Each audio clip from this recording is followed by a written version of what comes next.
So I wanted to do a video of newborn must-haves, I guess newborn slash postpartum must-haves.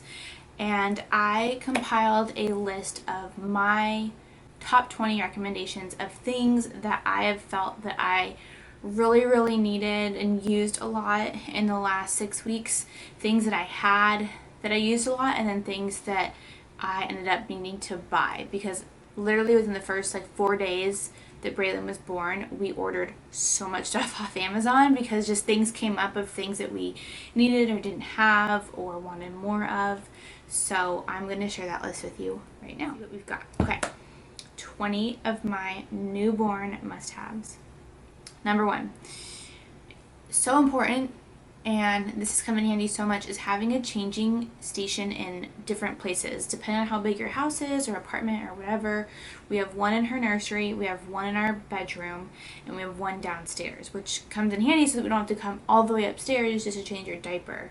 So I made a basket with diapers, wipes, and a changing pad that we just whip it out real quick, change her. So easy and so helpful, especially in the first 2 weeks when you're kind of recovering and you don't feel like walking up and down stairs. If you have a bigger house or a 2-story house, definitely recommend that. The second thing I would recommend is some night lights. This is one of the things that we bought within a couple days because when I was changing her or feeding her in our room, it was so hard to see, and I would turn on all the lights, and it's not very helpful when someone's trying to sleep, or even for her to keep her kind of tired to turn on all the lights. So we bought a couple night lights off of Amazon. We put one in the nursery, in our bedroom, and just certain places that we felt like we would need that. So that's something that we really used. They were inexpensive. I think they were like $5 or something. And the third thing, which I'll show a picture of this, I got this from my coworkers. It's actually meant for if you go outside or at the park or something, but because it's a little bit cooler, we're not really using it. So I thought I'll bring it inside, we'll use it. I cover it with a blanket, and I put some white noise, like a white noise machine next to it, and I made it her little napper area for downstairs so that she has a safe sleep spot downstairs to kind of take naps, and it's flat. Put a blanket over it so it kind of makes it a little bit darker and cozier, and she loves it. She naps in there every day, and so something like that would be great. It's called I call it a baby dome. I don't know what it's actually called, but I call it a baby dome. The next thing that I really recommend is extra burp rags. I actually had heard that before, to get a ton of burp rags, and I never realized why, and it's because you have them everywhere. On every chair, every couch, every corner, everywhere. And then they drop, you can't find it, you have to wash them. I mean, we have I think 8, and I still feel like we need more. So I would say a ton of burp rags and changing pad liners. So what I do is I have these changing pad liners that I got on Amazon, and they go on top of her changing pad so that way if she gets that dirty or anything, we just have a bunch of those. And we only have 3, and so I actually ended up ordering 3 more because it was kind of amazing on how fast we would go through those, and they would get poop or pee or whatever, and I felt like I was doing laundry so often. So we ended up we have 6, and those are a huge lifesaver. So I would say those 2 things you want to get extra of: burp rags and changing pads. My other recommendation is everywhere that you are going to be breastfeeding, if you're breastfeeding, make a breastfeeding station. You want to just have a lot of I would recommend having a water bottle and snacks, because you end up sitting there sometimes for 40 minutes to an hour, depending on how long your baby nurses for. Sometimes not as long, but if you have a baby that nurses for a while, you can end up sitting there for a while, especially in the beginning when they're kind of getting the hang of things. Sometimes I would nurse Braylon for 40 minutes to an hour, and I would just sit there and be like, oh my gosh, I'm so thirsty. I've been so thirsty now that I'm breastfeeding, so I always recommend having a full water bottle with maybe a snack or two in a book or something to do, because you're gonna be sitting there for a while. Get comfortable. What else? Okay. The next is something that we had to go back to Target and go get, is make sure that you have preemie nipples. The nipples that go in the bottle if you are breastfeeding. I didn't realize that there was different sizes to the nipples, and all the ones that we had were size 1 or 2, and so they let the milk out too fast for the baby, and you need to find something that's like a 0 or preemie nipples that will mimic a real nipple, and it lets it out very slowly. So you don't want them to get a bunch of milk super easily and super fast with a bottle, because then naturally that'll be so much easier and they won't want to breastfeed because it's harder. They have to work harder to get the milk out from a breast. So preemie nipples, I got ours from Target for like $2. Super easy. A Hakka. Huge recommendation, and I've heard this from so many people, and I didn't get one for like a week after Braylon was born, but huge help. It basically goes onto, again, if you're breastfeeding, it basically goes onto one side while the baby is nursing on the other, and it catches all of the milk, because if you're breastfeeding on this side, naturally milk will come out on this side and you don't want to waste it. And so everyone's different, but when I do it, I get anywhere between 1 and 3 ounces on each side. So that's a lot of milk that would have gone to waste. So get it on Amazon. It's like $10, I think, and huge lifesaver. That thing is amazing. You're not even pumping. You're just catching the milk that is coming on the other side. So I definitely recommend that. If you are breastfeeding, I recommend having breast milk bags. That was something that I didn't really think I would need for a while, because I'm like, oh, I'm breastfeeding. I'm not going to be pumping. I'm not doing any of this. But again, when you use something like the Hakka, you want somewhere to keep that milk, whether it's in the fridge or the freezer or whatever. Breast milk bags, if you're going to be breastfeeding, just to keep, if you end up having an oversupply, or if you have just extra, you want to keep that for another time, or if you're away, or if your partner wants to give the baby a bottle or whatever, it's good to have those things. Oh, this is like probably like top 5, if not like the most important thing. A baby wrap, some type of carrier meant for infants, for you to wear your baby. I have heard this from so many new moms that a lot of times their babies have a hard time being put down. As soon as you put them down, they start crying, and so baby wearing is a huge way to be able to have them on you, have them close, but still be able to get things done.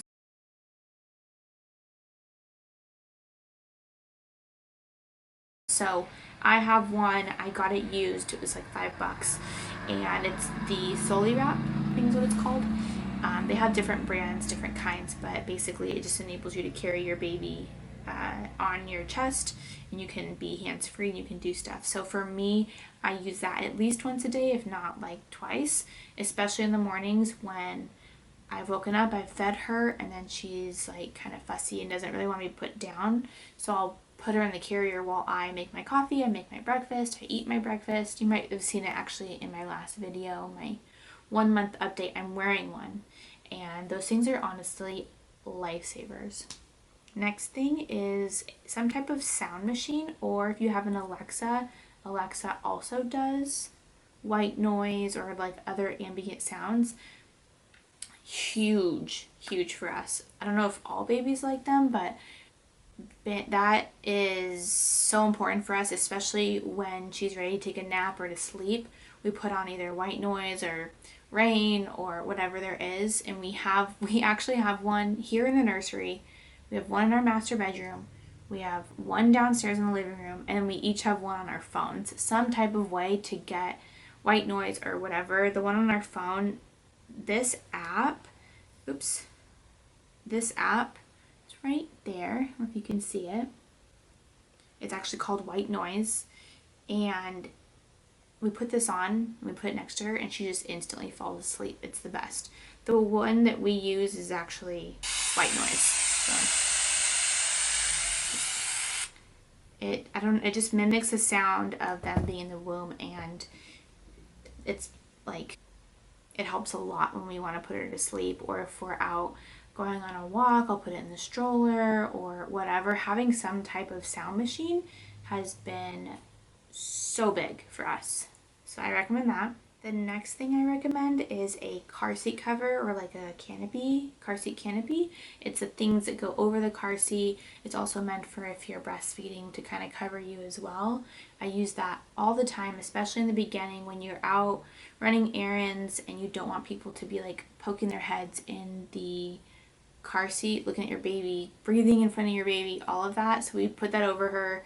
Plus, if it's cooler out, or to keep the sun out of their eyes, it's really good to kind of just cover the car seat, and they're kind of like nice and protected, or at least I like to think so. So that, okay, this is kind of like a postpartum thing. I remember reading about this, and I didn't end up actually making one because I was like, oh, it's fine, we'll just move my stuff from bathroom to bathroom. But once I was home from the hospital, I realized how important this was. So whether you deliver vaginally or C-section, I recommend this. Having some type of postpartum basket or bag in the bathrooms that you'll be using. So if you have a small apartment or small house and you only use one bathroom, not a problem. But if you are like us, we have 2 stories. So I'm either always using the master bathroom or the downstairs bathroom. In each of the bathrooms, I had a basket or a bag with the things that I would need every time I go to the bathroom, which are like pads and the witch hazel things and the spray and the water and all this stuff that you need for like postpartum. You want that in each of the bathrooms that you're going to be using, because you use it every time you go to the bathroom, quite a bit, and you don't want to have to go all the way upstairs or all the way to like that one bathroom to get all the things that you need to go to the bathroom with. So that was really, really helpful to have, and to have them in multiple bathrooms. The next thing is, there's a thing on Amazon called the Frida Nose. I don't know what it's called. I will link a picture.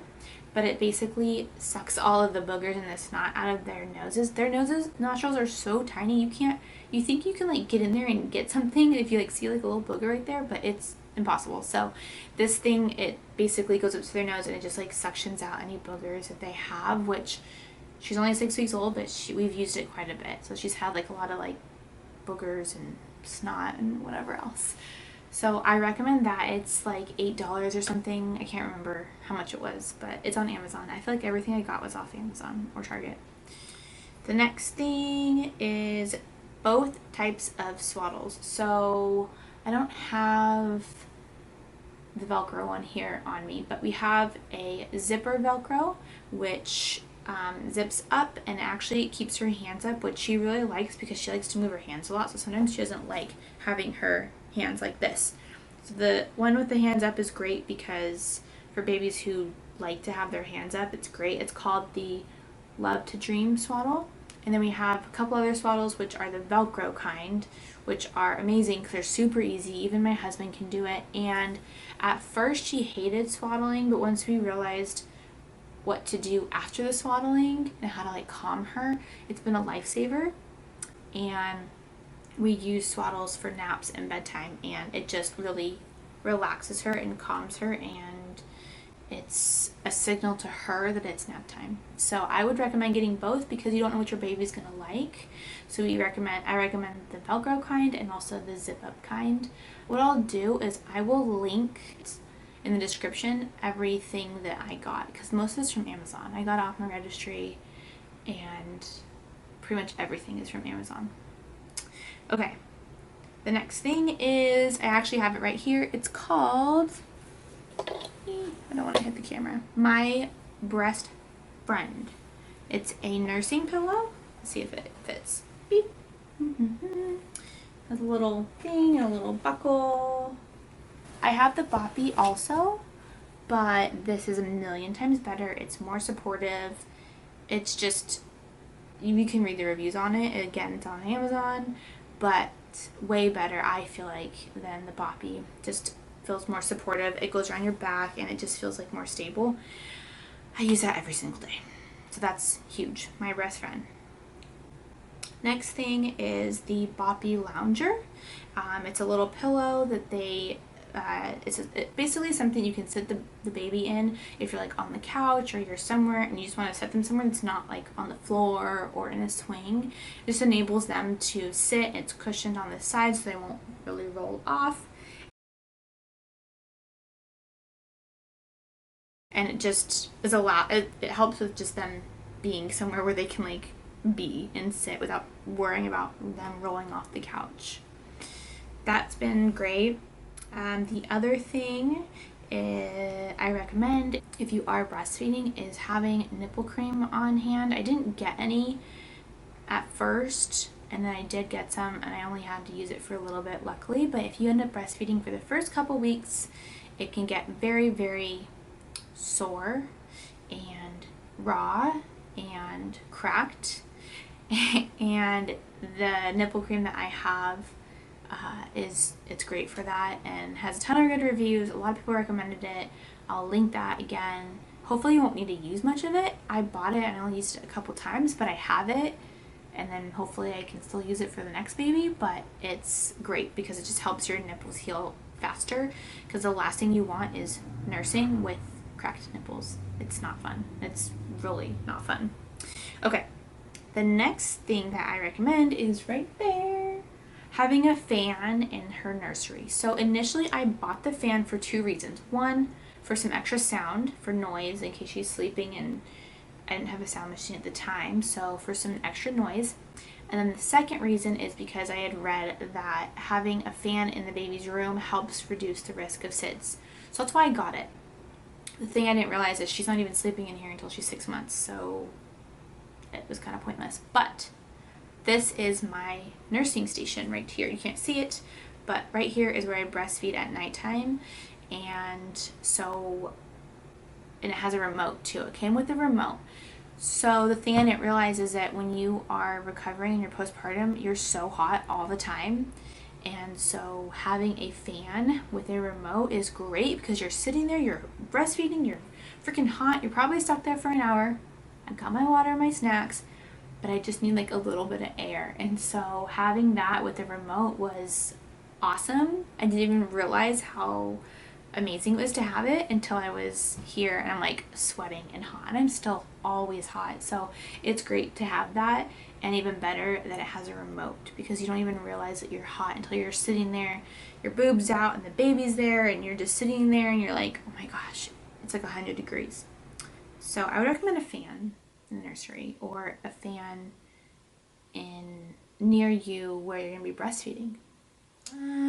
Okay, 2 more things. So the next thing, I recommend disposable nursing pads. I bought reusable ones that I figured would be better because I would just wash them and it'd be great, and I didn't realize how fast I went through those pads. Literally within 2 days, I had already gone through all the nursing pads and all my bras. I was doing laundry literally almost daily. It was horrible. And then I had heard from some people that disposable ones are actually better. Didn't really think that'd be the case. So I purchased these large quantity, like 200 nursing pads. They're disposable. They're amazing. Like, the milk just soaks into them and they don't soak through your bra or through your shirt or anything else. If you're breastfeeding, I highly recommend that because it does take a while for your milk to regulate, and if you're like me, you will soak through everything. And so disposable nursing pads, and you just change them out, like depending on how much you leak. You could do it once a day, twice a day, like whatever. And the last thing, which we use this all the time, it is a baby tracking app. It is right here. I don't know if you can see it. Let me see. It's called Baby Tracker. This we use all the time, all day. My husband has it and it just syncs. What it keeps track of is her diapers. So in the beginning, the doctor is going to ask you, how many diapers they've had, how many dirty diapers they've had, and you can't remember all of that. The other thing is too, is it's nice to know, okay, how long has it been since she's had a diaper change? Your life is so busy. Literally, it could be 6 hours and it feels like 20 minutes. So for us, it's been very helpful to have it all here so we know it's been this long since she's had this many diapers or whatever. So it keeps track of how many diapers, or it keeps track of their diapers. You just log it when you change it, whether it's poopy or pee or whatever, so that's great. It keeps track of when you're breastfeeding, or if you're giving them a bottle or formula or whatever, it keeps track of when they ate and how much they ate. So that's helpful for a lot of reasons. We use that all the time, and especially in the beginning, you're supposed to feed them every 2 to 3 hours. Again, you have no concept of time in the beginning, so this is great because then you know it's been an hour, it's been 5 hours, it's been whatever, and so it's all here. It also keeps track of their sleep. I just started using that probably about 3 weeks ago. The only reason is I wanted to see if she's been getting on somewhat of a schedule or a routine, if there's been some consistency. So I logged that. And it keeps track of things like their growth, like their weight and height. And then if you are pumping, it keeps track of that. You put in how many ounces you pumped, and it kind of keeps track of it like a log, like a bank. And every time you go to give your baby a bottle of the milk, you tell it how many ounces you're giving the baby, and it subtracts it like a bank, basically. So you always know how many ounces of milk you have. Currently, I have 260 ounces. That sounds like a lot, but it's not. That's like, I don't know, 12 days worth of milk. So that is a huge help if you need to keep track of stuff like that, or if you want to. I don't know if you can see it, but it's been a huge lifesaver. So that is my final thing that I would recommend. Those are the top 20 things that I feel like have been things that we really, really, really use, things that we didn't realize we would need more of, all of that stuff. So hopefully if you are pregnant or planning to get pregnant, you can find this video and this is helpful to you. Like I said, I will link the descriptions to the things that I got below for Amazon, and hopefully they help you out, because those things have been such a huge lifesaver. And like I said, there was a few days after we got back from the hospital that we were just constantly going to the store, buying stuff on Amazon. Just, you don't realize what you need until you're in it, and you don't realize things that you don't need or need more of or whatever. And there's things that the baby is gonna like, and there's things that the baby's not gonna like, and so you just kind of have to be flexible, and you kind of play it by ear as the days and as the weeks progress. And we're 6 weeks in, and those are my recommendations. Hopefully they can help you out, and hopefully you've enjoyed this vlog. I will follow up with you guys. I'm hoping to do a 2-month update soon. She is 6 weeks, and so much has changed in like the last 2 or 3 weeks, so it's awesome, and I hope to update you guys soon. I will see you guys later. Bye.